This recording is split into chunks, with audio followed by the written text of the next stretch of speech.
Hello welcome friends, कैसे हैं आप सब लोग। Learn and get YouTube channel में आपका स्वागत है। दोस्तों, जो आज की वीडियो है हमारी एशियंट हिस्ट्री के एक ख़ास टॉपिक के ऊपर होने वाली है, जिसका नाम है मुग़ल एम्पायर, जिसको हम सल्तनत मुग़लिया भी कहते हैं। कई जगह आपको लिखा हुआ ऐसे मिल सकता है। मुग़ल एम्पायर अगर हम देखें तो इंडिया के ऐसे एम्पायर्स में से है, मिडीवियल हिस्ट्री में अगर हम देखें, जिसने इंडिया को यूनाइट करने की कोशिश वापस से करी। जब अगर हम बात करते हैं दिल्ली सल्तनत की, जब उसका डिसइंटीग्रेशन हुआ तो भैया जो राज्य है भारत है वो टुकड़ों में बढ़ गया वापस से। तो जब मुग़ल सल्तनत जब से इस्टेब्लिश होती है यहाँ पर, या फिर मुग़ल एम्पायर इस्टेब्लिश होगा यहाँ पर, तो वो इंडिया के एक बड़े हिस्से को आपस से यूनाइट कर लेगा। हालांकि उसमें कुछ पार्ट्स ऐसे हैं जो उस टाइम तक उनके कंट्रोल में भी नहीं आते, जैसे कि हम देखते हैं कि साउथ इंडिया का ये केरल का रीजन वगैरह आ रहा है यहाँ पर, फिर नॉर्थ ईस्ट भी इनके अंडर नहीं था। तो ये चीज़ें रहती हैं यहाँ पर। तो यहाँ पर अगर हम देखें कि मौर्यन एम्पायर है, गुप्ता एम्पायर है, तो उसके बाद जो अगर हम देखते हैं मिडीवियल हिस्ट्री के अंदर जो बड़ा एम्पायर इस्टेब्लिश होता है वापस से, वो मुग़ल एम्पायर है। इससे पहले कुछ टाइम के लिए हम देखते हैं जो तुगलक डायनेस्टी है वो भी रहती है, मगर इतना लंबा टाइम उनका नहीं रह पाता जितना लंबा टाइम अगर हम देखें तो मुग़ल एम्पायर का रहने वाला है। तो इस वीडियो के अंदर ये पूरी सीरीज़ चलेगी। वीडियो तो ये एक ही होने वाली है फ़िलहाल, तो हम ये पूरी सीरीज़ चलाएंगे यहाँ पर, जिसमें हम मुग़ल एम्पायर जितने भी यहाँ पर ख़ास जो एम्परर आए हैं, जो बादशाह हुए इनके अंदर, उनके बारे में डिस्कस करेंगे।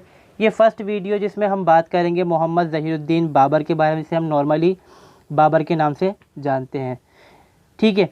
और फिर आता है उनका बेटा हुमायूं। हुमायूं के दो टाइम यहाँ पर हमें लिख सका, दो रेन इनके मतलब रहे हैं, राज यहाँ पर रहा। पहले 1530 से लेकर 1540 तक आएगा, फिर 1555 से 1556 तक, महज एक साल के लिए। और ज़हीरुद्दीन बाबर का टाइम जो है यहाँ पे 1526 से 1530 महज 4 साल के लिए। बाकी जितने रूलर आएंगे उनका जो यहाँ पर रेन है वो काफ़ी अर्से तक मतलब रहेगा यहाँ पर। तो वीडियो को हम शुरू करते हैं बिना देरी करते हुए। अगर वीडियो आपको इन्फॉर्मेटिव लगे, फ़ायदा लगे आपको वीडियो से, तो प्लीज़ चैनल को सब्सक्राइब कर लीजिएगा, और अपनी जो सजेशन वगैरह आप देना चाहते हैं वो कमेंट सेक्शन में जाकर आप दे सकते हैं। तो स्टार्ट करते हैं इस वीडियो को, देखते हैं ज़हीरुद्दीन बाबर के बारे में। तो बाबर जो है यहाँ पर वो the founder of Mughal empire in Hindustan. यहाँ पर जो मैं वर्ड इस्तेमाल कर रहा हूँ ये इंडिया नहीं है, ये हिंदुस्तान वर्ड का मैंने इस्तेमाल करा है। हिंदुस्तान वर्ड मैंने इसलिए इस्तेमाल करा कि जब हम बात करते हैं हिंदुस्तान की उस टाइम के बारे में, मिडीवियल एज के हैं, तो हिंदुस्तान में अफ़गानिस्तान भी था, पाकिस्तान भी था, मतलब अगर सारा नहीं पूरा कुछ हिस्सा उसका पाकिस्तान का इंडिया के अंदर आता था उस टाइम, और बांग्लादेश भी था फिर इंडिया के अंदर यहाँ पर हम देखें तो ये वो टाइम था जिस टाइम हिंदुस्तान के अंदर इन्होंने मुग़ल एम्पायर को इस्टेब्लिश करा, जिसका नाम था यहाँ पर बाबर। पूरा नाम इनका था मोहम्मद ज़हीरुद्दीन बाबर। इनके वालिद मतलब जो फादर हैं, इनका नाम था उमर शेख मिर्ज़ा, जो कि एक अमीर या मतलब हम कह सकते हैं वैसल थे, छोटे राजा थे, सरदार थे अपने इलाके के। इसका नाम था, इलाके का नाम फ़रगना। ये उज़्बेकिस्तान में पड़ता है। आज के टाइम में मैप भी दिखा दूंगा मैं आपको। और तैमूर लंग, जो तैमूर लैंड इनको हम बोलते हैं कि टांग कहते हैं, लंगड़े थे वो, टांग से लंगड़ा था, थे भी क्या, उन्होंने तो इंडिया पे हमला करा तो उसको इज्जत क्या दें हम यहाँ पर। तो उसके वंशजों में से यहाँ पर डिसेंडेंट्स में थे यहाँ पर। फिर ये आते हैं यहाँ पर, इनकी मदर का नाम है कुतुलुग निगार खानम, जो कि daughter of king Yunus Khan है, जो कि चंगेज़ खान के डिसेंडेंट हैं यहाँ पर। तो दोनों साइड से अगर हम देखें, जो बाबर है अपने आप में ही कुछ इस तरह से हम कह सकते हैं कि भाई जो तैमूर लंग है वो तो इन्वेडर है यहाँ पर, चंगेज़ खान जो है वो भी इन्वेड करेगा और मार देगा लोगों को। तो ये चीज़ इनको इनके खून के अंदर से मिली कि भाई आसपास के इलाकों में लड़ाकू मिजाज जो रहा इनका इस तरह से रहा, फिर भाई जाके अटैक करना, लोगों को मार देना, ये चीज़ इनको अपने पैदाइश से ही इनको यहाँ पर बाबर को मिल गई थी। शुरुआत में अगर हम देखें तो इस तरह से इनका रहता है, शुरुआत जो होती है, अब जो हम देखते हैं मुग़ल जो रहते हैं ऐसा ही शुरुआत में इनका आता है। बाद में अगर ये है कि जो दिल्ली सल्तनत है उससे बेहतर है यहाँ पर कंडीशन, क्योंकि अगर हम देखें जो दिल्ली सल्तनत है, जो उसमें जो राजा आएंगे वो तुर्क आएंगे अक्सर, और तुर्कों का ये हिसाब रहेगा कि वो मार देंगे, अक्सर ज़्यादातर लोगों को वो मार डालते हैं। जो मुग़ल हैं वो इंडिया में वो रह जाएंगे, जब इंडिया में बस जाएंगे तो वो इंडिया को एज अपना नेशन मानेंगे, क्योंकि पैदा भी इंडिया में ही होंगे, सीधी सी बात है। जो उनके राजा होंगे बाद में जो आएंगे सक्सेसर्स, तो वो इंडियन है, तो इंडियन को कहाँ से मारेंगे। फिलहाल आगे बढ़ते हैं हम यहाँ पर। जो बाबर है इसकी जो पैदाइश होती है, पैदाइश इनकी होती है अंदीजन, ये वैली है यहाँ पर उज़्बेकिस्तान में, फ़रगना में ही पड़ती है मेनली जगह। कहाँ कब हुई थी इनकी? 14 फरवरी 1483 1483 के अंदर। अब मैं दिखा देता हूँ आपको ये जगह। मैप को थोड़ा सा ध्यान से देखिएगा, जो मैप है इंडिया का थोड़ा सा हमारे पर्सपेक्टिव से नहीं है यहाँ पर ही, क्योंकि ये अब जिस पर्सपेक्टिव बना रखा है उन्होंने वो हिसाब से फ़िलहाल यहाँ पर दे रखा है मैंने, जो मुझे मैप मिला। अब अगर हम बात करेंगे उज़्बेकिस्तान है, उज़्बेकिस्तान में फ़रगना पड़ता है, यहाँ पर समरकंद है, बुखारा भी यहाँ पर, दो ख़ास बड़े शहर जो हैं हिस्टोरिकली अगर हम देखें तो इनकी अपनी ही अहमियत है। तो ये दोनों शहर जो हैं उज़्बेकिस्तान में आज के टाइम में आते हैं।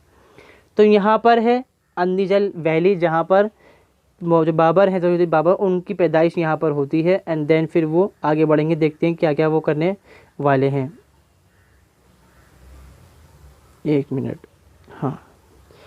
देन हम देखते हैं कि बाबर जो है भाई, बाबर अगर हम देखें तो सिर्फ 11 साल 4 महीने, जिसको हम यहाँ पर सीधा लिखते हैं कि 12 साल की उम्र के अंदर ही उनके फादर की डेथ हो जाती है। और फिर उनका स्ट्रगल शुरू होता है, वो थ्रोन जो है, जो राजा है मतलब जो अमीर हैं वो बन जाते हैं फ़रगना के। फिर वहाँ से वो रूल करना शुरू करेंगे शुरुआत में। मगर यहाँ पर जब बाबर बैठेंगे गद्दी पर तो यहाँ बहुत सारी उनके सामने प्रॉब्लम्स क्रिएट होंगी। प्रॉब्लम क्या होने वाली है? After the fall of Timurid empire there was an unstable condition in Central Asia at that time. Uzbek Timurid both wanted to snatch each other lands and were also busy capturing each other relative lands. यहाँ पर क्या हुआ कि जब 14 century हम सीधी बात लेके चलेंगे, यहाँ पर 14 सेंचुरी में क्या हुआ कि जब तैमूरिद जो सल्तनत है, एम्पायर जो था, मैंने दिखाया, मैप भी लिया है मैंने यहाँ, जब ये कोलैप्स होता है यहाँ पर, गोल्डन हॉर्न अलग है, ये सारे के सारे देखो, ये तैमूरिद जो होंगे ये चंगेज़ खान से जो चंगेज़ खान है उनसे पहले निकलने वाले लोग हैं, मतलब आज़ाद हो जाने वाले लोग हैं यहाँ पर। ये चंगेज़ खान की नस्ल से ये नहीं है। जो गोल्डन हॉर्न है, हाँ, ये चंगेज़ खान की नस्ल वालों का ही है, मतलब चंगेज़ खान के जो डिसेंडेंट सक्सेस जो बच्चे वाला जो होंगे उनका ही है यहाँ पर। इस तरफ जो है ममलूक डायनेस्टी है, ये भी तुर्क ही है यहाँ पर, जो अरब की रीजन में रूल कर रहे हैं। और यहाँ पर है आपकी दिल्ली सल्तनत। जब तैमूरिद डायनेस्टी जो एम्पायर है उसका कोलैप्स हुआ, जब वो गिरा, ख़त्म हो गया, जब मतलब जब जो राजा थे कमज़ोर पड़ गए, ख़त्म हो गई उनकी जो सल्तनत थी यहाँ पर, तो सेंट्रल एशिया में एक कंडीशन बड़ी गड़बड़ा गई। दूसरा रीज़न यहाँ पर ये रहा कि भाई जो चंगेज़ खान हैं उनके जो बच्चे थे, उन्होंने चंगेज़ खान ने अपने बच्चों के अंदर जो अपना एम्पायर उसको डिवाइड कर दिया था, 4 हिस्सों के अंदर बढ़ गया था। उसमें गोल्डन हॉर्न भी आता ही है, ठीक है। अब ये चीज़ रही, तो सेंट्रल एशिया के अंदर यहाँ पर क्या हुआ कि सेंट्रल यूनिट थे वो आपस के अंदर, यूनाइटेड जो थे वो लोग को टूट गए। तो उसमें क्या हुआ कि भाई हर इंसान है, देखो चंगेज़ खान है, अब ऐसा तो नहीं है कि उसका एक ही बेटा था, 4 बेटे थे, चारों के बीच में बढ़ गया। फिर जो 4 बेटे हैं उनके अलग अलग बेटे भी होंगे, तो उन लोगों के बीच शुरुआत होती है आपस के अंदर पावर स्ट्रगल की। और इसी बीच उभर के यहाँ पर आते हैं उज़्बेक। उज़्बेक जो हैं ये भी अपने आप में अगर देखेंगे, जो उज़्बेकिस्तान है ये एक ट्राइब है, जो हम कहते हैं तुर्क ट्राइब से ये लोग निकल के यहाँ पर आते हैं। तो उज़्बेकों का भी यहाँ पर यही रहा कि भाई हमें भी छीनना है ज़मीन को, हमें भी कब्ज़ा करना है, हमें भी राज करना है। दूसरी तरफ अगर हम देखें तो मैंने फ़िलहाल मैप में नहीं दिखाया, शायद अगला मैप हो उसमें, हाँ अगला मैप में दिखाया है मैंने। देखो इस मैप में मैं दिखाता हूँ आपको, ये तैमूरिड डायनेस्टी है, ये शाबानीड्स हैं। शाबानीड्स बाद में आएंगे जब गोल्डन हॉर्न ख़त्म हो जाएगा यहाँ पर, ठीक है। अब इस तरफ अगर आप देखो तो इस तरफ जो ऑटोमन एम्पायर है वो भी इस्टेब्लिश हो चुका है, मतलब सब जगह पर क्या है, ममलूक जो हैं, ये जो ममलूक हैं ये भी अपने आप में ग़ुलाम ही हैं, जिनको अरब बना के लाए हैं ग़ुलाम यहाँ से। फिर यहाँ पर अगर देखोगे मंगोलिस्तान है, तो ये जगह जो हम देखने को मिल रहा है, हमें ये देखने को मिल रहा है कि भाई जगह जगह पर तुर्क ही फैले हुए हैं, तुर्क ही दुनिया भर में छाए हुए थे उस टाइम में, जगह जगह उनका ही रूल था, अलग अलग तरह से मतलब उनका। तो ये उज़्बेक भी उनमें से हैं, तैमूरिड भी उनमें से निकल कर आते हैं काफ़ी हद तक। तो इनमें स्ट्रगल था, जो उज़्बेक थे वो आपस के अंदर लड़ रहे थे, अपने ख़ानदान के अंदर ही, मतलब चाचा भतीजे से लड़ रहा है, मामू भांजे से लड़ रहा है और भांजा मामू से लड़ रहा है, तो ये चीज़ थी। फिर जो उज़्बेक हैं वो लड़ रहे हैं, और जो तैमूरिड से हैं, जो तैमूरिद के जो सल्तनत के जो प्रिंसेस जो राजकुमार हुए वो भी लड़ रहे हैं आपस के अंदर। फिर ये दोनों आपस में भी लड़ रहे हैं, तैमूर लड़ रहा है उज़्बेक से, उज़्बेक लड़ रहा है तैमूर से। तो इतनी कंडीशन बेकार थी कि भाई वहाँ पर तो रूल करना मुश्किल था। और इसी बीच में अकबर बैठता है थ्रोन के ऊपर। तो जो अकबर है भाई, दोनों का खून आया, उसके चंगेज़ खान का भी आया है और तैमूर का भी खून से अंदर है यहाँ पर। तो उसके दिल में भी ये बात आई कि भैया मैं भी एक बड़ा एम्पायर बनाऊँगा अपना। उसकी उसने कोशिश करनी शुरू करी यहाँ पर, और ये कोशिश शुरुआत होती है कब, 1494 में। 1494 में। तो वो हमला करता है समरकंद पे। समरकंद में उस टाइम उसके अंकल जहाँ पे बताया गया है, जो हिस्टोरियन बताते हैं, शाहबनी यहाँ पर होते हैं, वो रूल कर रहे समरकंद पर। ये अटैक करते हैं मगर ये हार जाते हैं यहाँ पर। तो ये 4 से 5 बार यहाँ पे अटैक करेगा मगर ये हारता रहेगा बार बार यहाँ पर। फिर यहाँ पर ये अटैक करेगा 1494 में, 97 में, 3 साल बाद, और जीत भी जाएगा समरकंद को जीतेगा तो ये फरगना को हार जाएगा। इसके साथ दुर्दशा के साथ ये होती है कि एक जगह जीतता है, दूसरी जगह पर ये हार जाता है। वजह क्या है कि वही कंडीशन है, पावर स्ट्रगल है, जहाँ पर गद्दी खाली हुई, कोई कंट्रोल करने वाला ना हो, दूसरे ने कंट्रोल कर दिया फौरन आकर। समरकंद पे बैठता है, 100 दिन के लिए राज करता है, मगर फरगना छूट जाता है हाथ से। अब ये भागता है फरगना कंट्रोल करने में, जीत जाता है फरगना को वापस से। फिर ये कहता है भैया जो समरकंद है, जो मेरे पूर्वज हैं उनका से मतलब कैपिटल रहा है यहाँ पर, तो मैं भी कंट्रोल करूँगा इसके ऊपर ही। अब जितने भी हम, जो बाबर है वो जीता, फेमस हुआ, इसलिए हम जानते हैं। अब बहुत सारे प्रिंस वहाँ पे उस टाइम में रहे होंगे जिनके दिल में ये इच्छा रही होगी भैया मैं भी करूँ ये चीज़, मगर उनके भाई मर गए, वो हार गए, तो हम पढ़ते नहीं उनके बारे में। तो यहाँ पर अब आता है 1501 में, ये दोबारा कंट्रोल करता है समरकंद के ऊपर। ये 8 महीने तक कंट्रोल रख पाता है बरकरार। फिर भाई आखिर में क्या होता है, 1511 में फिर से करता है, और लगभग एटलीस्ट 1 ईयर के कंट्रोल में रहता है।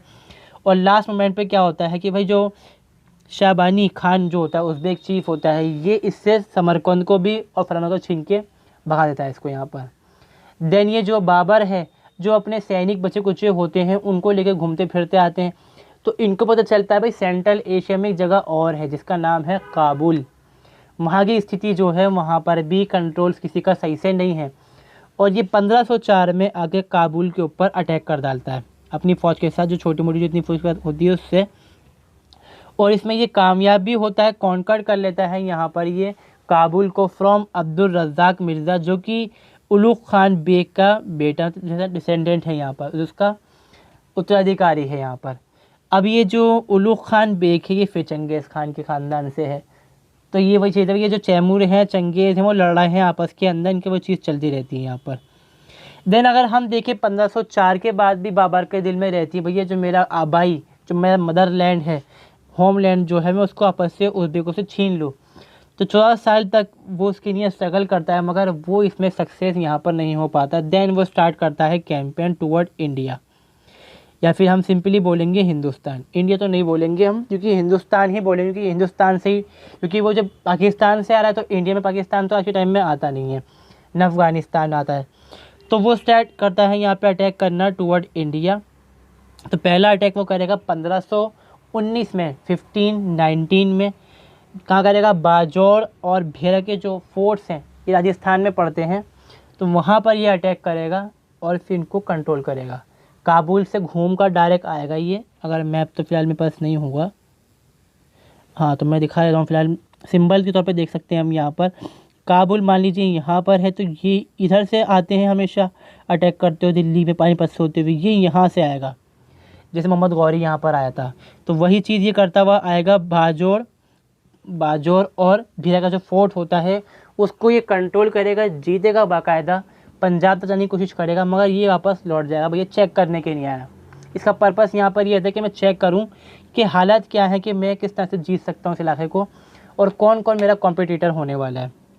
फिर उसी बीच दोबारा से ये कोशिश करता है, उसी साल में ही 1519 में ही पेशावर पे अटैक करता है। पेशावर पाकिस्तान में आज के टाइम में, वहाँ पे अटैक करता है, जीतता है, लौट जाता है वापस से ये। फिर अगले साल दोबारा से ये कोर्ट हमला करता है। जब बाजौर है उस पर इसका कंट्रोल तो होता है, मगर ये नहीं है कि वहाँ बैठ के ये राज कर रहा है, कोई ना कोई इसका मतलब हम कह सकते हैं कि जो नोबल होता है वहाँ कंट्रोल पे रहता है उस चीज़ के ऊपर। फिर ये 1520 में बाजौर से लेके सियालकोट तक को कैप्चर कर लेता है। मतलब लोग तो यहाँ से आ रहे हैं, ये यहाँ से बेचारा उल्टा जा रहा है, यहाँ पर कंट्रोल करने के लिए घूम घूम के जा रहा है। मतलब ये जगहें जो है लोगों को चेक कर रहा है कि कौन मेरा कॉम्पिटिटर कितना पावरफुल है, तो मैं हमला करूँ किस तरह से यहाँ पर। फिर आता है 1524 में ये अटैक करता है लाहौर एंड पंजाब पे, पंजाब जो इंडिया और पाकिस्तान में चलो मैं आता था पहले टाइम में उस पर। मगर ये इसमें हम कहते हैं कि जीतता भी है और हारता भी है, दोनों चीज़ें यहाँ पर होती हैं। अब इसमें होता क्या है, 1524 वाली चीज़ जो है वो ख़ास है। 1524 में दौलत खान होता है governor of Lahore. Under Delhi सल्तनत इब्राहिम लोदी दिल्ली में राज कर रहे हैं। उनका गवर्नर होता है यहाँ पर दौलत खान लोदी, जो लाहौर पर रूल कर रहा होता है as a governor, not a ruler. तो दौलत खान लोदी होता है, वो चाहता है कि दिल्ली पर राज मैं करूँ, इसलिए वो कर डालता है बगावत। ये बताऊँगा मैं अभी आपको आगे चल के। अब यहाँ पर क्या होता है कि जो इब्राहिम लोदी होता है वो अपनी सेना को भेजता है, आर्मी ट्रूप्स को भेजता है, लाहौर पे हमला कराता है, और जो दौलत खान लोदी होता है वो यहाँ पर हार जाता है। और अब जो बाबर है उसके दिन में भी ये होता है मैं लाहौर पर अटैक करूँगा, तो वो ही पहुँच जाता है लाहौर, जब तक अटैक हो चुका होता है। और जो लाहौर है बचता कुछ है ही नहीं, करें क्या, तो बेचारा वो उसमें आग लगा डालता है लाहौर के अंदर। लाहौर में आग लग जाती है, और जो दौलत खान लोदी होता है वो ये देखता है कि भाई इब्राहिम जो ये बाबर आ रहा है ये इंडिया के बाहर से आ रहा है, काबुल से आ रहा है, कुछ पैसा सही से इनके पास है, शायद ये लूटने के नहीं आ रहा होगा, तो मैं इसकी हेल्प करता हूँ लूटने में इंडिया को, ये लौट जाएगा वापस। बाबर की ये क्या करता है, अपनी जो पहले बाबर के अगेंस्ट होता है यहाँ पर, ये बाबर ने इसको बाकायदा भेजा होता है एम्बेसी कि भाई आप मेरे साथ मिलिए, मतलब मेरी जो सरपरस्ती है उसको ले लीजिए, मुझे अपना अवार्ड मान लीजिए, मगर ये मानता नहीं है। बाबर जो है वो हमला कर डालता है लाहौर पे। देन यहाँ पर क्या होगा कि बाबर जो दौलत खान लोदी है वो अपनी साइड चेंज करेगा और बाबर के साथ मिल जाएगा, और बाकायदा अपने बेटे दिलावर खान को भेजेगा लेटर अम्बेसी के तौर पे, भाई जाओ दावतनामा दो और कि भाई हिंदुस्तान पे आके हमला करो। और ऐसा नहीं है कि जो मुस्लिम हैं उन्होंने भेजा हो, यहाँ पर राणा सांगा हैं जो मेवाड़ के राजा थे उस टाइम सिसोदी डायनेस्टी से, वो भी लेटर भेजते हैं बाबर को कि भैया आप आइए, इब्राहिम लोदी है ये जुल्म कर रहा है, इसको मारिए भगाइए यहाँ से। जो राणा सांगा हैं उनके दिल में भी यही था कि ये इंडिया में आएगा, काबुल से आ रहा है, कुछ पैसे वैसे इसके पास है ही नहीं, तो जीतेगा पलट चला जाएगा, ये जाएगा ही नहीं बाबर यहाँ पर, वो बच जाएगा यहीं पर। अब देखते हैं बीच में हम थोड़ा सा कॉजेज देख लेते हैं, बाद में देखेंगे जो बैटल्स हुई हैं बाबर की और जो इंडियन में रूलर्स थे यहाँ पर। Causes of advent of Babur in India. First यहाँ पर है एम्बिशियस ऑफ बाबर्स एम्बिशियस, यानी कि बाबर की महत्वाकांक्षा, दिली तमन्ना थी। अब जैसे कि हमने पहले देखा कि समरकंद पे बाबर ने 4 बार हमला करा, मगर वो कुछ टाइम तक जीत पाया उस जगह को। तो समरकंद में क्या है, चाव से पावर स्ट्रगल बहुत ज़्यादा है, हालांकि वो चाहता है कि समरकंद को मैं कंट्रोल करूं, जो मेरे पूर्वज हैं उनकी ज़मीन है वो। अब तैमूर तो हिंदुस्तान भी आया था हमला करने और जीता भी था बाकायदा उसने दिल्ली को, यहाँ पर चाहे लूटा हो भले से उसने, पर जीत तो गया था वो। तो वही चीज़ उसके दिल में यहाँ के लिए भी थी कि भाई जीता तो मेरे ख़ानदान वालों ने, इसको भी मैं भी जीत कर आऊँगा जगह को और रूल करूँगा बाकायदा यहाँ पे। तो क्योंकि यहाँ पर क्या है, कंट्रोल करने के लिए इतना स्ट्रगल ज़्यादा नहीं है, कंट्रोल मतलब कर नहीं पाएंगे ज़्यादा लोग यहाँ पर, तो ये चीज़ थी। फिर दूसरा है miserable political condition of India, कि इंडिया की जो स्थिति थी, पॉलिटिकल स्थिति इतनी बेकार थी, बहुत ज़्यादा बेकार थी उस टाइम। हुआ क्या था, यहाँ पर एक मैप मैंने लिया है यहाँ पर, जिसमें मैंने यूज़ करा है दिल्ली सल्तनत को, मगर आपको ये दिखाई देगी टुकड़ों के अंदर, और असलियत भी यही है यहाँ पर कि जौनपुर जो है इब्राहिम लोदी के टाइम तक, तो जौनपुर जो होता है वो दूसरी तरह से काफ़ी हद तक निकल चुका होता है, मतलब उत्तर प्रदेश मान लो आप, ईस्टर्न वेस्टर्न उत्तर प्रदेश यहाँ पर। और दिल्ली सल्तनत महज जो सेंट्रल कंट्रोल जो होता है, जो असल कंट्रोल जो होता है उनके पास सिर्फ यहीं का रहता है। हालांकि अभी मैंने कहा कि यहाँ पे बैठे हुए हैं इनके दौलत खान लोदी, मगर वो मान तो नहीं रहे ना इनकी बात को, तो ये चीज़ तो यहाँ पर है। तो इसका मतलब यहाँ पर क्या हुआ कि भाई कंडीशन बहुत ख़राब है, क्या है कि सेंट्रल कोई अथॉरिटी नहीं है। बहमनीज़ को मैंने दिखाया, मगर बहमनीज़ बाबा के टाइम में आगे ख़त्म हो जाएंगे, खानदेश भी ख़त्म हो जाएगा। मालवा, गुजरात और जो विजयनगर एम्पायर है ये बरकरार रहता है उस टाइम तक। बंगाल में कोई और बैठा हुआ है, हर जगह अलग अलग राजा बैठे हुए रूल कर रहे हैं यहाँ पर। मतलब ये है कि बिल्कुल ही कोई सेंट्रल अथॉरिटी नहीं है यहाँ पर, पॉलिटिकल कंडीशन ख़राब है। इसी को देखते हैं हम यहाँ पे ब्रीफली सही से देखते हैं क्या है। Disintegration of Tughlaq dynasty. जब तक मोहम्मद बिन तुगलक दिल्ली में राज कर रहे हैं, जब तक दिल्ली पे सेंट्रल कंट्रोल रहेगा, और मतलब भारत के काफ़ी हिस्से पे उनका कंट्रोल रहेगा ही रहेगा यहाँ पर। जहाँ मोहम्मद बिन तुगलक मर जाएंगे यहाँ पर, फिर बैठते हैं फिरोज शाह तुगलक। उनके टाइम में मतलब जो मोहम्मद बिन तुगलक हैं उनके टाइम से बगावत चल रही थी यहाँ पर बहुत ज़्यादा, मगर जो फिरोज शाह तुगलक हैं वो तो बेचारे गद्दी ज़बरदस्ती बिठाया जाता है उनको, तो वो कंट्रोल भी करते हैं। उनका कहना था भैया रियासत जो है, जो सल्तनत है बड़ी ना हो, खुशहाल हो, वो इसके लिए ही काम करते हैं। जो निकल रहा है जाते रहे, मर्जी भाई तेरी, वो चीज़ रहती है। तो उनके टाइम में क्या होता है, जो तुगलक डायनेस्टी है, ये जो डायनेस्टी है ये है मोहम्मद बिन तुगलक के टाइम में। जब हम बात करेंगे जो फिरोज तुगलक है उनके मतलब इसके आसपास की डायनेस्टी बरकरार रह जाती है और ख़त्म हो जाती है, मतलब बहुत जो उनका रूल है कमज़ोर हो जाता है यहाँ पर। अब देखो लोधी डायनेस्टी है, उस टाइम तक बीच में से हमने स्किप कर दिया सही डायनेस्टी को यहाँ पर, तो इतनी सी जगह बस मतलब इनकी कंट्रोल में रह रही है। तो इसमें हम ये कह सकते हैं there was no powerful central authority. Central authority मतलब देश के देश पे एक राज करने वाला कोई है ही नहीं यहाँ पर।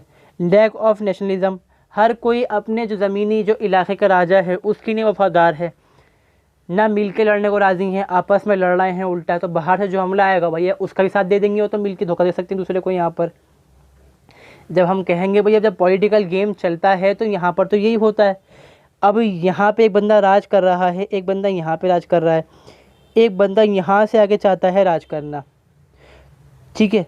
तो ये हो सकता है इसका साथ दे दे, इसको हराने की नहीं है कि भाई मिल के मैं कर लूँगा, बाद में हम बांट लेंगे। अब उसको क्या मालूम ये आएगा तो भैया मुझे देगा ही देगा, हो सकता है दे दे, हो सकता है ना भी दे। तो ये चीज़ यहाँ पर इंडिया में रही कि आपस के अंदर जो है बगावतें सियासतें बहुत ज़्यादा इंडिया में थी उस टाइम।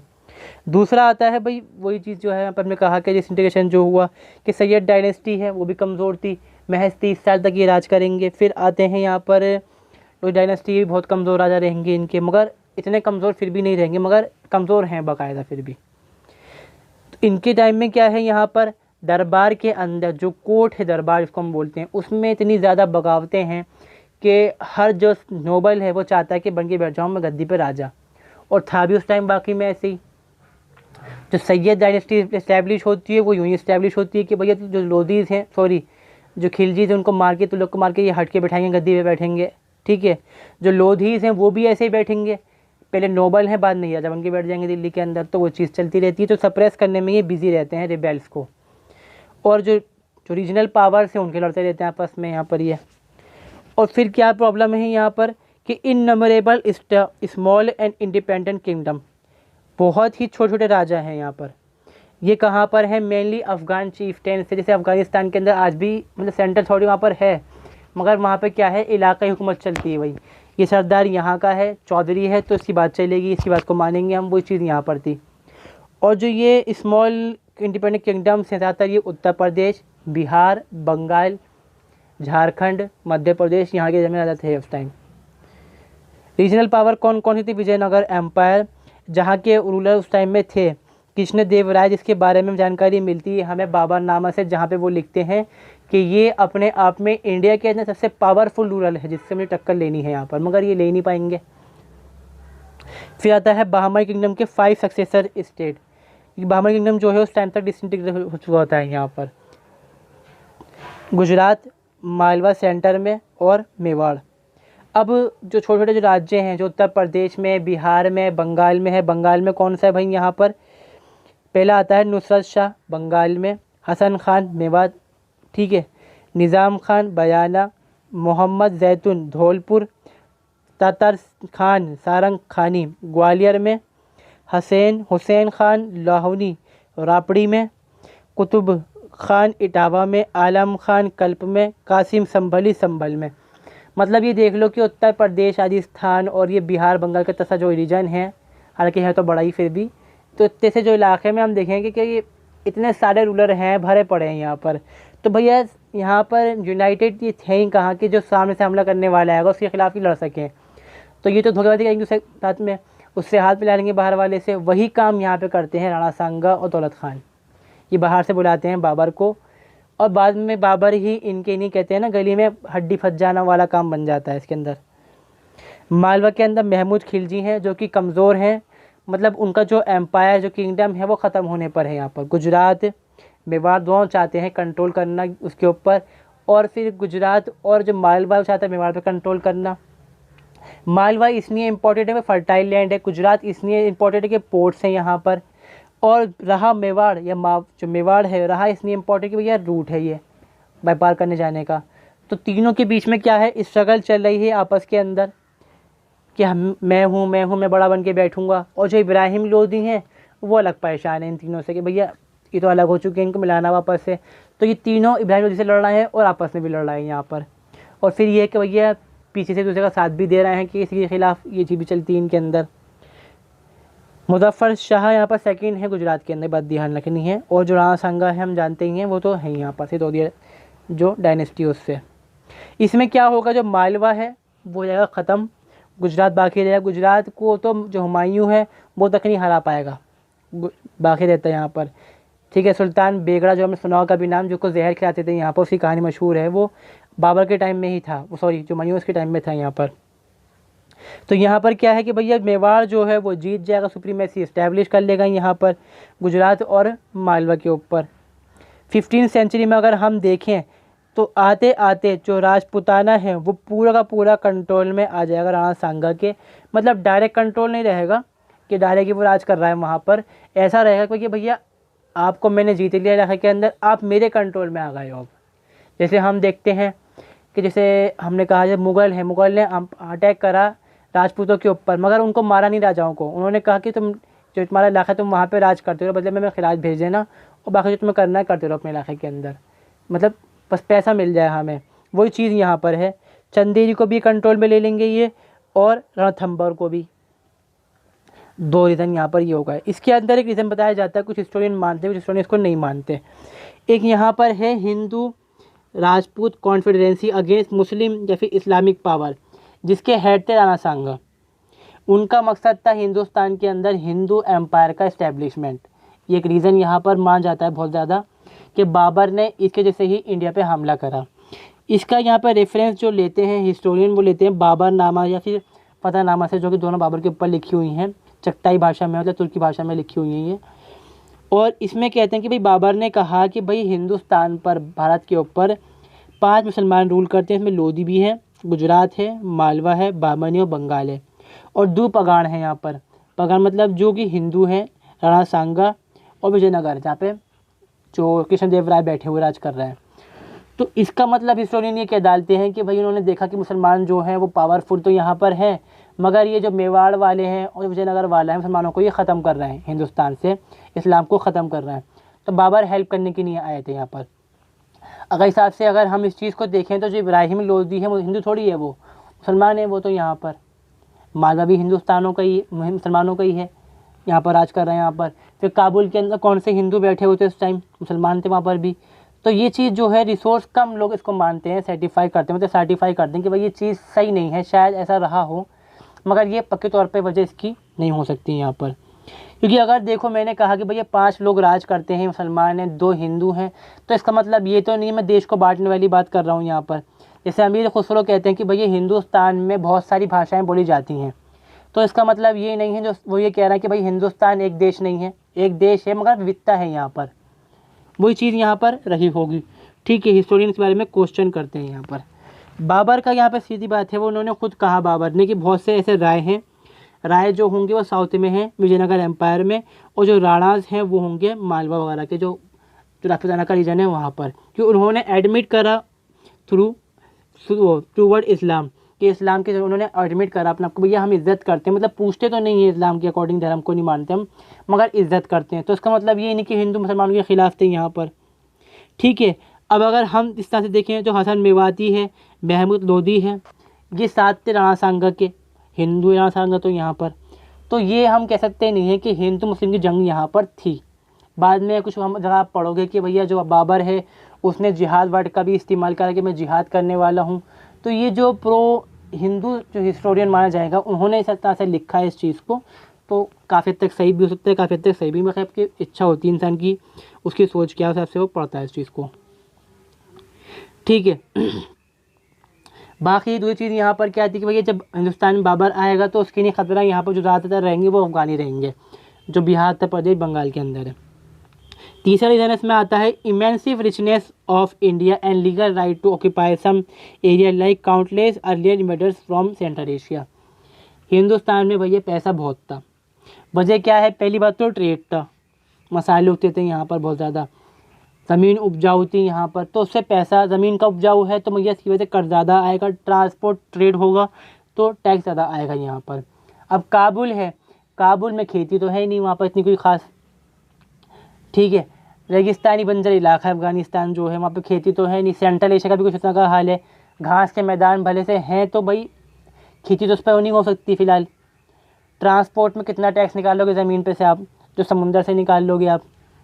तो वो चीज़ यहाँ पर रहे कि भैया पैसा तो है नहीं, पैसा कम है, दोनों रीज़न मिलकर यहाँ पे रहते हैं कि कम इनकम फ्रॉम काबुल। तो बाबर ने सोचा भैया इनकम चाहिए, पैसा चाहिए। अगर आपको देखो सेंट्रल एशिया में राज करना है तो आपको कहीं ना कहीं से अपनी फ़ौज को बनाए रखने के लिए पैसा लाना पड़े, चाहे आपको लूटना पड़े। जो सेंट्रल एशिया से अगर आप देखें कि महमूद गजनवी हैं, मोहम्मद गौरी हैं, वो हिंदुस्तान में इसलिए आए, बड़ी फोर्स उनके पास थी, भैया पैसा देंगे कहाँ से, आमदनी है नहीं, तो कहीं और जाओ लूट के लाओ, दे दो फोर्स को अपनी यहाँ पर, और जो फौज है वो खुश हो जाएगी इस बात से, भैया पैसा बड़ा मोटा मिल रहा है हमें इस चीज़ के अंदर। तो वो चीज़ यहाँ पर रही अटैक करने के पीछे इंडिया के। फिर आता है यहाँ पर फिरोज उज़्बेक। उज़्बेक बार बार हमला कर रहे थे। अगर आप देखें कि जब बाबर हमला करने के लिए आएगा लाहौर के ऊपर, और जो भेड़ा और बाजोर हैं यहाँ पर जब आएगा हमला करने के लिए, वो यहाँ पे हमला करने के लिए आ रहा है, काबुल खाली है, उज़्बेक हमला कर डालते हैं इसी बीच वहाँ पर। तो वही वाला हाल है जो फ़रगना में, जो समरकंद में हुआ। तो उसने सोचा भैया भागो यहाँ से, अब जहाँ पे सेफ्टी में आके बैठो, आराम से राज करो। तो वो यहाँ पर इंडिया में फिर से आया होगा। फिर है invitation from Daulat Khan Lodhi, Alam Khan and Rana Sanga also. इन्होंने इन्विटेशन दिया था कि जो सेंटर में बैठी जो यहाँ पर जो लोधी डायनेस्टी है, दिल्ली सल्तनत, उसको ख़त्म करना है तो भैया आप आ जाइए। ये आएंगे, मारेंगे, भाग जाएंगे, फिर हम राज करते रहेंगे। अकबर भाई साहब भागेंगे ही नहीं, वो तो रहेंगे यहीं पर ही। तो ये चीज़ यहाँ पर होती है। 1524 के अंदर ये रिसीव करते हैं एम्बेसी फ्रॉम दौलत खान लोधी। दिलावर खान, दौलत खान लोधी जो है यहाँ पर लाहौर के हैं, ठीक है, गवर्नर। तो आगे चल के फिर शुरू होती हैं यहाँ पर लड़ाइयाँ, जो कि मैंने कुछ पहले डिस्कस कर ली थी, कुछ डिस्कस आपस से हम पहुँच गए हैं अपनी जो लड़ाइयाँ यहाँ पे, जो वॉर हुए, बैटल्स हुई इस पर। तो पहली आती है बैटल ऑफ पानीपत, जो कि होती है 20 अप्रैल 1526 में, बिटवीन इब्राहिम खान लोधी एंड बाबर। इब्राहिम खान लोधी जो यहाँ पर है वो अकेले हैं, इस बारे में ध्यान रखनी है। और जो बाबर है उसके साथ दौलत खान लोधी है, और जो राणा सांगा इस ज़बान से है, फ़ौज नहीं है उसके साथ में। असलियत में यही चीज़ है। बाबर ने पंजाब पे हमला करा, मैं बता दिया था पहले आपको कि दौलत खान लोधी ने अगेंस्ट था पहले बाबर के, बाद में साथ में हो गए थे यहाँ पर। ये चीज़ यहाँ पर रहती है। 1526 में बाबर मार्च करता है थ्रू वीर सरहिंद, जो पंजाब में आज के टाइम में, और पानीपत पहुँचता है 20 अप्रैल 1526 को यहाँ पर। और जो इब्राहिम लोधी है उनके पास होती है 1 लाख की फ़ौज और 100 हाथी, जो वॉर एलिफेंट्स यहाँ पर होते हैं। मगर जो हिस्टोरियन है ये कहते हैं कि भाई जो बाबर है उसके पास महज 12,000 सोल्जर थे यहाँ पर। ज़्यादातर ये कहते हैं कि कुछ जगह पर आपको ये मिलेगा 25,000 फ़ौज शायद थी, इतनी फ़ौज यहाँ पर रही होगी, कि कम बताया गया है बहुत ज़्यादा फ़ौज को। और 20 तोपें महज जो मैंने बोला है ना, यही चीज़ तो यहाँ पर ख़ास है, तोपें। जो कि तोप तो यहाँ पर जो दिल्ली सल्तनत है, भारत में कहीं भी तोप नहीं थी उस टाइम के अंदर, हालत ये थी, ठीक है। अब कुछ हिस्टोरियन यही बिलीव करते हैं कि दौलत खान जो लोधी है उसने भी अपनी 20,000 की फ़ौज सेंड करी थी यहाँ पे बाबर के साथ में दिल्ली पर हमला करने के लिए पानीपत के थ्रू। तो मान लो भाई, अगर मानते हैं कम से कम 25,000 की फ़ौज शायद रही होगी बाबर के पास उस टाइम, और 20 तोपें थी। अब इसमें क्या हुआ, बाबर ने, चालाक था बाबर तो भैया ऑटोमन से सीख कर आया था, तुर्क था पहली बात तो ये। फिर वो सेंट्रल एशिया से आया था कि भैया जंग कैसे लड़नी है, तोपों का इस्तेमाल कैसे करना है, वो चीज़ सीख कर बाबर आया था सेंट्रल एशिया से। उनने वही चीज़ इंडिया में इस्तेमाल किया, जिसको हम कहते हैं तुलु गामा टेक्निक, ठीक है। इसमें मैं एक पेज लेता हूँ खाली। ये मान लो यहाँ पर जो इब्राहिम खान लोधी है उसकी फ़ौज खड़ी है, ऐसे तो फिलहाल नहीं होती, न्यू हो गई, थोड़ी फ़ौज खड़ी हुई, फिर एक फ़ौज का हिस्सा यहाँ है, फिर एक यहाँ है, ठीक है, 3 फॉर्मेशन में खड़ी हुई है, और पीछे भी मतलब चलता रहेगा ऐसे ही। और जो बाबर की फ़ौज, बाबर ने खेल खेला यहाँ पे, बाबर ने अगर पहले खुदवाई यहाँ पे खाई कि डायरेक्ट फ़ौज आके बाबर जो इब्राहिम की मुझ पर हमला ना कर सके, रास्ता बंद। अब यहाँ पर इसने छपड़ों का इस्तेमाल करा, सॉरी, जो बैलगाड़ियाँ होती थी टूटी हुई बैलगाड़ियाँ डाल दी उसने इसके पूरे राउंड पर, सारे में थोड़ा थोड़ा गैप छोड़कर। अब जहाँ पे स्पेस था कि जगह बनाई गई थी ख़ास तौर पे, वहाँ पे लगा दी गई गड्ढे खोद कर तोपें। पहले क्या करा उन्होंने, तोपें खोद के लगाई, पत्तों से ढक दिया। इब्राहिम खान लोधी लेकर आया, भैया मेरी बड़ी फ़ौज है, मैं तो मार दूंगा। जब उन्होंने पत्ते जो कपड़ा जो उन्होंने डाल रखा था वो हटाया और देखा भैया तोपें ये क्या चीज़ें नहीं। और पीछे यहाँ पे बाबर खड़े हुए हैं कुछ फ़ौज को लेकर, जो पैदल फ़ौज है, जो हथियारबंद फ़ौज है, मस्केट ली हुई है, यहाँ पर बंदूक है, बाकायदा बंदूक है, छोटी बंदूक है जो लंबी लंबी होती है लाल वाली बंदूकें इनके पास हैं यहाँ पर। तो बाबर ने यही चीज़ करी, भैया इनकी फ़ौज आएगी, खंदक में जाएगी, मर जाएगी बहुत सारी फ़ौज पार करने में। वजह क्या है कि ये पार कर रहे होंगे और ये कैनन फायरिंग कर देंगे इससे, गोलियों से, मतलब जो तोप के गोले हैं उनसे भून देंगे इसको। और हिस्टोरियन ये कहते हैं कि ये बैटल ऐसी थी कि सुबह के फजर के टाइम, मतलब जो मुस्लिम की जो फजर की नमाज होती है सुबह के टाइम, उसके बाद शुरुआत होती है इसकी, और महज दोपहर तक ये फ़ौज जो है इब्राहिम लोदी की वो हार जाती है यहाँ पर। तो आप कह सकते हो कि कहाँ पर 12 या 20 हज़ार फ़ौज और कहाँ पर 1 लाख की फ़ौज बेकार पड़ जाती है। वजह वही है कि ये भागते हुए आएंगे घोड़े लेकर, तोपे लेके, हथियार लेके, छुरियाँ लेकर, हाँ हम आ गए जीतने, उतने में ये हार जाएंगे क्योंकि वो मार डालेंगे पहले से ही। और बाद में जो इंडियंस हैं ना, वो अंग्रेज़ों से भी यूँ ही हारते हैं कि तो तलवारों का इस्तेमाल करें, ट्रेडिशनल फॉर्म का इस्तेमाल करते हैं यहाँ पर। तो ये बैटल होती है। बैटल के टाइम में ही जो इब्राहिम लोदी हैं उनको मार दिया जाता है यहाँ पर, और दिल्ली पर, आगरा पे मतलब कब्ज़ा कर लेता है बाबर यहाँ पर आकर। फिर शुरुआत हो जाती है यहाँ पे सल्तनत मुग़लिया की। उस टाइम इसका ऐसा नाम नहीं था, बाद में ये चीज़ होती है। मगर एक चीज़ यहाँ पर है कि जब वो नॉर्थ इंडिया में पहुँच गया, सेंट्रल इंडिया बाकी था और ईस्टर्न इंडिया बाकी था, वेस्टर्न इंडिया तो काफ़ी तक जीत चुका था वो यहाँ पर, और यहाँ पर साउथ इंडिया बाकी था। राणा सांगा ने अपनी फ़ौज बाबर को नहीं दी थी, सिर्फ मुंह से बोला था यहाँ पे मैं हेल्प करूँगा आपकी, और यही बात के गुस्से में आके बाद में वो फिर बैटल होती है यहाँ पे, बैटल ऑफ खानवा। बाबर ये कहता है भैया बाबा राणा सांगा ने मेरी हेल्प नहीं करी तो मैं इसके खिलाफ़ जंग करूँगा यहाँ पर, जिसको लोग कहते हैं कि जब बाबा ने कहा जिहाद कहा था यहाँ पर, जिहाद करूँगा मैं हिंदुओं के खिलाफ़। ये बाद में हिस्टोरियन ने ऐसा लिखा, हो सकता है ऐसा ना हुआ उस टाइम।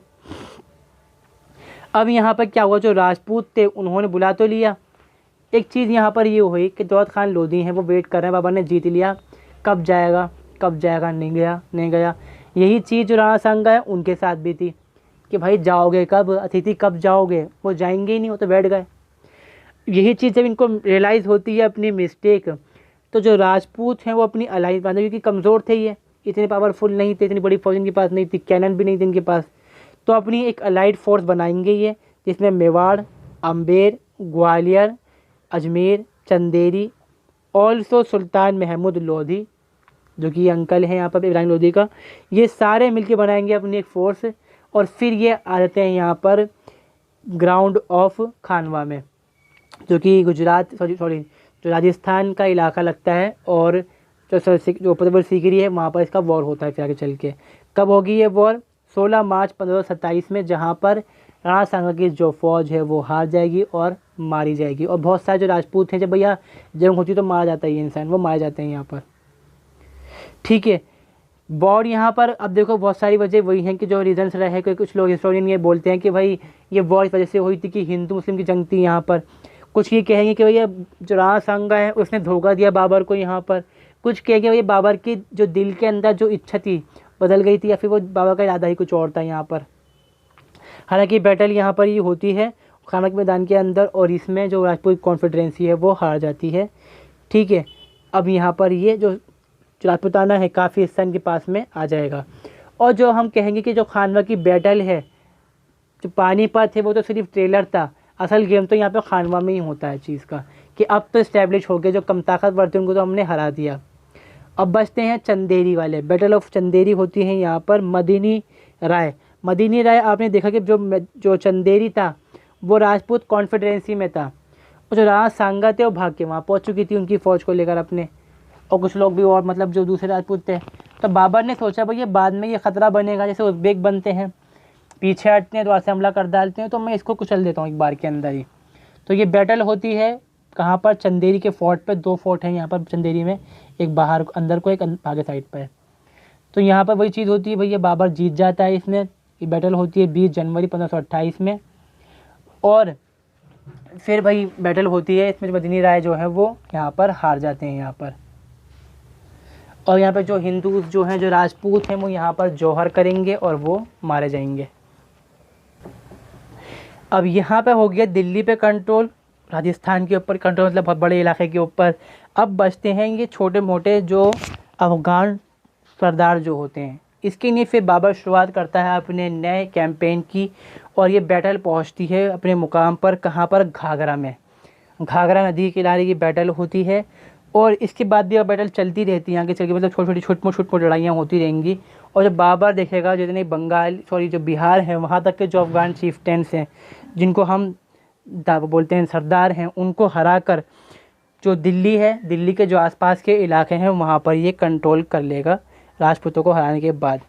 इससे भाई क्या है, देखो काबुल है, आगरा है, अवध है, ग्वालियर, बिहार, पोर्शन ऑफ राजस्थान, पंजाब, आगरा, ये सारे इलाके जो हैं यहाँ पर मुग़ल एम्पायर इस्टेब्लिश हो जाएगा और कैपिटल बनेगी इसकी दिल्ली। फिर बाबा जो बाबर हैं इनकी मौत होगी 26 दिसंबर 1530 में। महज 4 साल तक ये कैंपेन कर पाते हैं हिंदुस्तान के अंदर, और अगर रहते हैं तो भैया कुछ और नक्शा भी कर डालते वो इंडिया का। फिर इनकी मौत आगरा के अंदर ही होती है, आगरा में ही इनको दफनाया जाता है पहले आराम बाग में। आज वहाँ पे मकबरा बना हुआ है इनका, मतलब सिंबॉलिक मकबरा है। असल मकबरा इनका काबुल में, क्योंकि जो इनकी बॉडी है, डेड बॉडी, उसको निकाल कर काबुल ले गए थे, वहीं पर इनका मकबरा है। अपने आप में बड़े हिस्टोरियन थे, मतलब कि राइटर भी अच्छे थे ये। तो इन्होंने चगताई लैंग्वेज को हम तुर्किश लैंग्वेज बोलते हैं आज के टाइम में, उस लैंग्वेज के अंदर इन्होंने अपनी ऑटोबायोग्राफी लिखी, इसको हम कहते हैं बाबरनामा। और तुर्की बाबरी जो है वो तुर्किश लैंग्वेज में इन्होंने लिखी, जिससे डिटेल मिलती है। और वहीं से डिटेल मिलती है हमें इस बारे में भी कि भैया हिंदुस्तान में 5 मुसलमानों ने रूल कर रखा है, 2 हिंदू हैं, और जो कृष्णदेव राय हैं वो ताकतवर हैं यहाँ पर। और जो भी उनका स्ट्रगल ज़िंदगी के अंदर रहा बाबर ने, उसमें लिखा है। मगर ये शुरुआती बुक्स हैं, इसलिए ये तुर्किश लैंग्वेज, चगताई लैंग्वेज में होंगी। जो बाद में जो जितनी बुक्स आएंगी यहाँ पर मुग़लों के बारे में, सारी की सारी पर्शियन में, क्योंकि पर्शियन जो एम्पायर था वो अपने आप में ग्लोरियस एम्पायर था, और सब लोग इसको अपने आप से कनेक्ट करते थे, जितने भी लोग बाहर से आएंगे। फिर इसके बाद अब जो वीडियो है हमारी कंप्लीट होती है। अगली वीडियो जो आएगी हमारी, हम बात करेंगे हुमायूं के बारे में, जो कि सेकंड एम्परर हैं मुग़ल एम्पायर के। कैसी लगी आपको ये वीडियो को हम यहीं पे एंड करते हैं। अगर वीडियो अच्छी लगी हो तो वीडियो को लाइक, चैनल को सब्सक्राइब ज़रूर करिएगा, और कमेंट सेक्शन में आप अपनी राय भी दे सकते हैं। Thanks for watching, have a nice day.